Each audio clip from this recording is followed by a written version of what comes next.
ተመልካቾች ከአዲስ አበባ ስቱዲዮ ወደ እናንተ እየደረሱ የሚገኙ ዜናዎቻችን ቀጥለዋል። ሴቶች ለሰላም መስፈን ያላቸው አስተዋጽኦ ጉልህ በመሆኑ ይህንን በጎ ተጽዕኖ በተግባር ማሳየት እንዳለባቸው ተገለጸ። በሰሜን ሸዋ ዞን አስተዳደር ሲያደብርና ዋዩ ወረዳ በሰላም በልማትና መልካም አስተዳደር ዙሪያ የሴቶች የውይይት መድረክም ተካሂዷል። በመድረኩ ላይ የአማራ ክልል በምክትል ርዕሰ መስተዳደር ማዕረግ የማህበራዊ ዘርፍ አስተባባሪ ዶክተር ሙሉነሽ ደሴን ጨምሮ የክልልና የዞን የስራ ኃላፊዎች ታድመዋል። ስንታየሁ ኃይሉ ዝርዝር አዘጋጅታለች። በሰሜን ሸዋ ዞን ሲያደብርና ዋዩ ወረዳ በሰላም በልማትና በመልካም አስተዳደር ዙሪያ የሴቶች የውይይት መድረክ ተካሂዷል። የውይይቱ ተሳታፊ ሴቶች ለሰላም ያላቸው አበርክቶ ከፍተኛ በመሆኑ ይህንን አበርክቶ በተግባር ማሳየት ይገባናልን ብለዋል። ለልማቱ ለሰላሙ እኛ ቆመን ያለነው ሰላም ካለው ልማትም አለ። ማድረግ እንችላለን፣ መስራት እንችላለን፣ መሆን እንችላለን። እኛ ሴቶች በሰላም ወጥተን በሰላም እንድንገባ ሁሉም በሀገር ስለሆነ በሰላሙ ዙሪያ የሚገባንና የሚጠበቅብንን ልናደርግ በኢትዮጵያ በሀገራችን ስም ቃል እንገባለን። እኛ ሴቶች አይደል እንደ እህቶቻችን። በአማራ ክልል በምክትል ርዕሰ መስተዳደር ማዕረግ የማህበራዊ ዘርፍ አስተባባሪ ዶክተር ሙሉነሽ ደሴ ሰላምን በዘላቂነት ማረጋገጥ ከሁሉም የሚጠበቅ መሆኑን አንስተው በተለይ ሴቶች በሰላም እጦት ካላቸው የጉዳት ተጋላጭነት አኳያ ችግሩን በመፍታት ሂደት አበርክቷቸውን መወጣት እንደሚገባቸው አንስተዋል። ሰላም ስናጣው እጅግ በጣም ከባድ፣ ስንይዘው ግን ቀላል የሚመስለን ስለነበረ የሰው ልጅ ህይወት ደግሞ አብዛኛውን ዘመኑን ሰላማዊ ህይወት ነው የሚኖረው።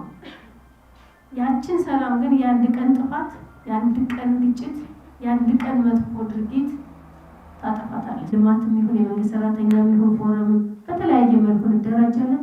እዚያ ላይ ስንመክር መልካም አስተዳደራችን እንዲሰፍን ማድረግ፣ ፍትህ ቢጓደልባት ያንዱ ፍትህ ቢጓደል ተባብረን ትክክል አይደለም ይስተካከል፣ መረጃ መስጠት፣ ማጋለጥ የሚያዛባባት ካለ በተለየ መልኩ ተርጉምባት ሚል ካለ ሴት በመሆኗ የሚገፋት ካለ መተባበር ትልቅ ጉልበት ነው። የሀገር ግንባታ መሰረትና የመቻል ተምሳሌት የሆኑ ሴቶች ለሰላምና ለልማት ስራዎች ያላቸው አቅም የጎላ መሆኑን ያነሱት የአማራ ክልል ሴቶች ወጣቶችና ማህበራዊ ጉዳይ ቢሮ ምክትል ኃላፊ ዘላለም አረጋ አሁን የገጠመንን የሰላም እጦት ችግር ለመቅረፍ ሴቶች የመፍትሄ አካል በመሆን ብርቱ አቅም ስላላቸው ድርሻቸውን መወጣት እንደሚገባቸውም ተናግረዋል። ሴት እናት ናት። እናት ደግሞ ሀገር ናት። ሀገር የምትመሰለው በእናት በሴቶች ነው፣ በወንዶች አይደለም። ይሄ ዝም ብሎ አባባል አይደለም፣ እውነት ነው፣ ፋክት ነው። ሁለመና ናችሁ ታረጋግጡ ቆይታችኋል። እናንተ አምናችሁበታል።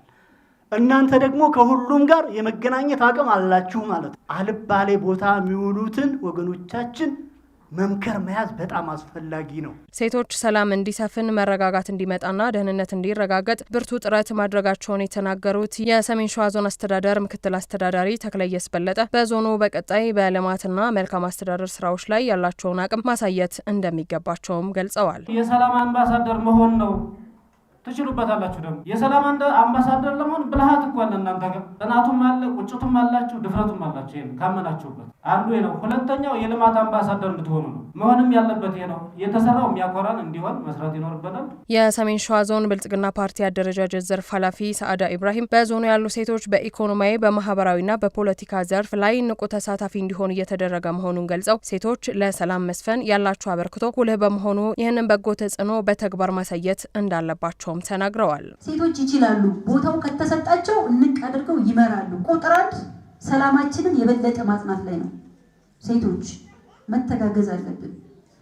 እናንተም ስትገልጹት እንደነበረው የሰላሙ ባለቤት ደግሞ ቁጥር 1 ሴቶች ናቸው። በኢኮኖሚው መስክም ተጠቃሚነታችንን ለማረጋገጥ የተጀማመሩ ስራዎች አሉ። እነሱ ስራዎች አጠናክሮ መቀጠል ይጠይቃል። የሀገር መሰረት የሆኑ ሴቶች ለልማትና ሰላም የሚያበረክቱትን አስተዋጽኦ በመረዳት በመሪነትና በአርአያነት እንዲያገለግሉ እድሉን መፍጠር እንደሚገባም ተጠቁመዋል።